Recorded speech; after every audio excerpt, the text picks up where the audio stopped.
Story 1. He stole my inheritance, so I took everything else. When my dad passed away, his will clearly said everything would be split 50-50ths between me and my older brother, Ethan. He'd always been the golden child, perfect grades, great job, married early.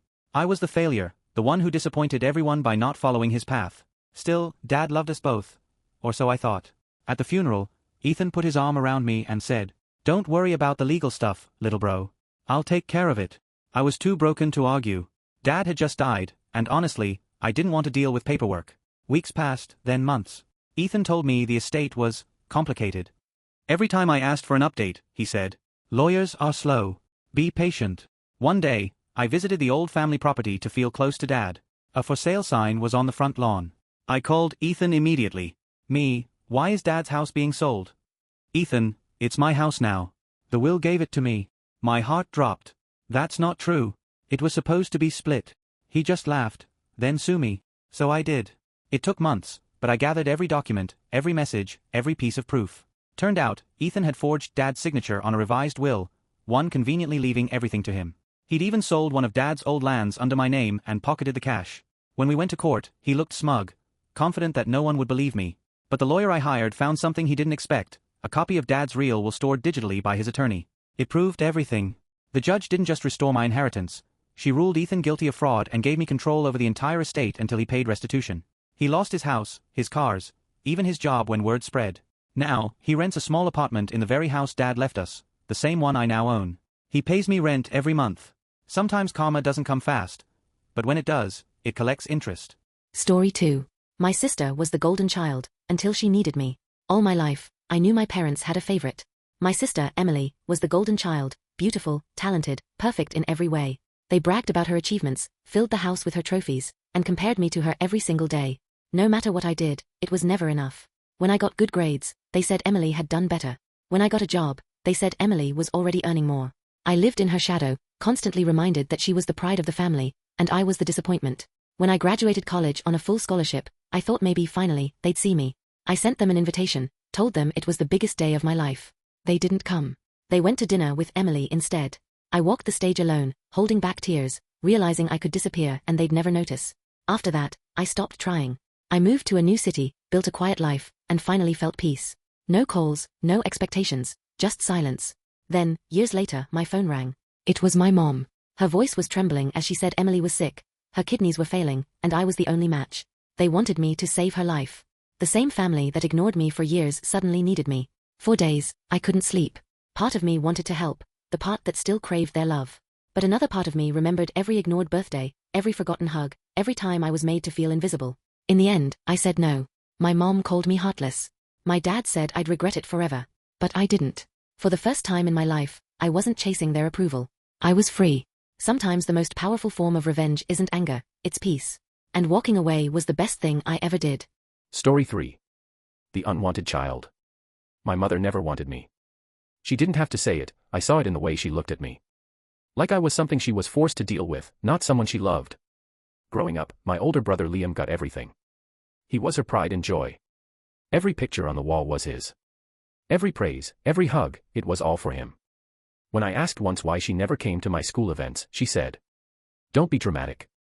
You're lucky I even feed you." That sentence burned itself into my mind.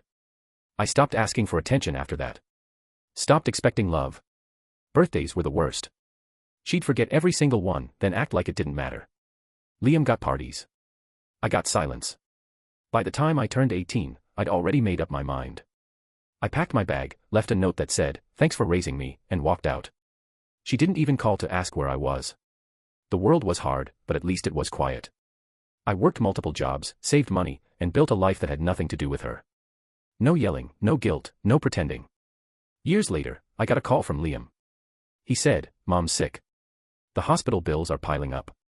You're doing well now, maybe you can help." I almost laughed. Help? The woman who once told me I was her biggest mistake. Still, something inside me needed closure. So I went. When I walked into her hospital room, she looked at me for a long time, almost like she didn't recognize me. Then she whispered, "I knew you'd come. You're still my child." For a second, I almost believed her. Then I remembered the cold nights, the tears, the years of trying to be enough for a mother who never wanted me. I looked her in the eye and said, "I came to say goodbye." And then I walked out. I didn't pay her bills. I didn't visit again. But that night, for the first time in my life, I slept peacefully. Sometimes, forgiveness isn't about helping the people who hurt you. It's about freeing yourself from the need to.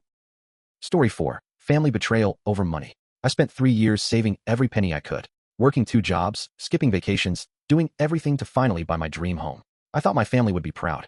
I thought maybe, finally, they'd see me as someone responsible.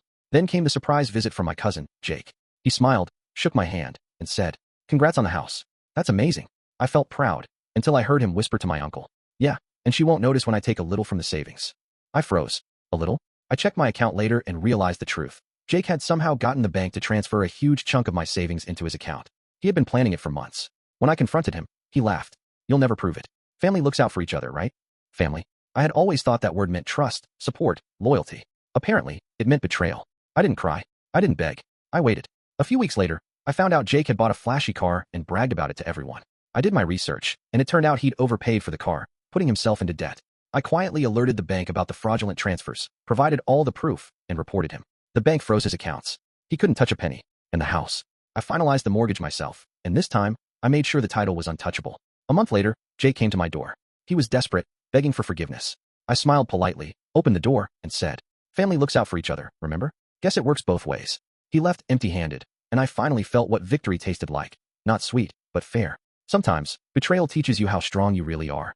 Story 5. The secret inheritance favoritism. My parents always said we were equal, but when my father passed, I realized nothing could be further from the truth. The will was fair, on paper, 50-50 between me and my brother Daniel. But Daniel had always been the golden one. The one dad adored, the one mom adored. They whispered to him in secret, giving advice, guidance, making him feel entitled to more than me. When I confronted Daniel, he shrugged. "You know how dad always liked me better. Don't be bitter." Bitter? I wasn't bitter. I was furious. Weeks later, I found out he had already transferred some of the prime properties into his name before anyone saw the will. He smiled smugly when I called him out. "You'll get your share, eventually. Relax." I spent days researching, digging through old letters, bank statements, anything I could find. And I found it, a hidden clause Dad had written long ago, one that Daniel didn't know about. It stated clearly that any attempt to manipulate the inheritance would void the benefits for that person. I took the documents to the lawyer, and a month later, Daniel received a letter. The clause had been enforced. All the properties he thought were his were reverted to me. When he came to confront me, furious and desperate, I handed him a cup of coffee and said, "Looks like Dad liked fairness after all." Daniel left, pale and speechless. And for the first time, I felt what I had deserved all along: respect, justice, and the satisfaction of watching someone who tried to cheat the system finally get his comeuppance. Sometimes, the people closest to you will try to take everything. And sometimes, all it takes is patience to take it back. Story 6. The sweet secret that changed everything. Ever since I was a kid, I felt like my parents favored my older sister. She got the praise, the gifts, the attention. I got the leftovers. It stung, but I thought that was just how family worked. Then, last year, I found a box hidden in the attic while cleaning. It was old, dusty, tied with a ribbon. Inside, I found letters, photos, and little trinkets from when I was a child, things my parents had collected for me but never gave me. I thought maybe it was just nostalgia, until I saw the envelope on top. It was addressed to me. The handwriting was my mom's, but the tone was strange, almost urgent. "You're never going to believe this, but it's time you know. Your life could have been very different if we had told anyone. Keep this safe until the right time." I couldn't stop shaking. I called my sister, trying to make sense of it. "Did Mom and Dad leave something for me? Something secret?" She sounded nervous. I think it's better if you see for yourself." That night, I opened one of the letters. It revealed that when I was born, a wealthy distant relative left my parents a small inheritance in trust. Money meant only for me once I turned 25. But my parents had kept it secret, not because they wanted to hide it, but because they feared my siblings would fight over it. They had quietly invested it, letting it grow for years, all while pretending to favor my sister. I couldn't believe it. All those years of feeling invisible, they had been quietly preparing something amazing for me. I called my parents. "You hid this from me my whole life?"